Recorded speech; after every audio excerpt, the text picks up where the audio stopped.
गुजरात की भूमि पर बसा एक ऐसा तालुका जिसने राठौड़ों की शौर्य गाथा से लेकर नवाबों की विरासत तक का सफर तय किया। ये है वणोद तालुका। आइए चलते हैं इतिहास के उन पन्नों में जहां से वणोद की असली कहानी शुरू होती है। वणोद 11 गांवों से बना एक ज्यूडिशियल तालुका था जो दसादा थाना, वीरमगाम तालुका और बड़ौदा व राधनपुर रियासतों की सीमाओं से घिरा हुआ था। 1941 में इसकी जनसंख्या मात्र 6061 थी और इसका क्षेत्रफल 148.59 वर्ग किलोमीटर था। वणोद को सीमित न्यायिक अधिकार प्राप्त थे। सिविल मामलों में 5000 रुपए तक और आपराधिक मामलों में 2 साल की सजा और 2000 रुपए तक का जुर्माना लगाने का अधिकार। आय लगभग 1 लाख रुपए थी और खर्च आधे से भी कम। वणोद के शासक राठौड़ राजपूत वंश के थे जिनका संबंध जोधपुर के मंडोवर से था।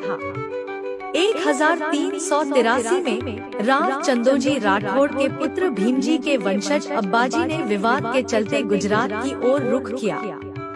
1445 में अब्बाजी इस्लाम धर्म अपना चुके थे और गुजरात के सुल्तान अहमद शाह प्रथम ने उन्हें वणोद की 25 गांवों की जागीर और मलिक की उपाधि दी। 18वीं शताब्दी में वणोद पेशवा का जागीरदार बन गया।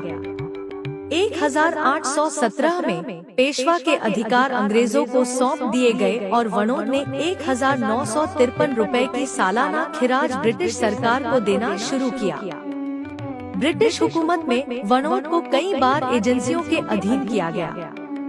काठियावाड़ एजेंसी 1820 से 1924, फिर वेस्टर्न इंडिया स्टेट्स एजेंसी और अंततः बड़ौदा गुजरात राज्य एजेंसी। 1943 में इसे सीधे बड़ौदा के राजनीतिक एजेंट के अधीन लाया गया। 30 अगस्त 1947 को मलिक हुसैन मोहम्मद खानजी ने भारत के अधिराज्य में विलय का पत्र स्वीकार किया। 5 नवंबर 1947 को वणोद आधिकारिक रूप से भारत में शामिल हुआ और 1948 में संयुक्त काठियावाड़ राज्य का हिस्सा बना। बाद में इसे सौराष्ट्र, फिर बॉम्बे राज्य और अंततः 1960 में गुजरात में शामिल कर लिया गया। वणोद के शासकों को मलिक की उपाधि दी जाती थी।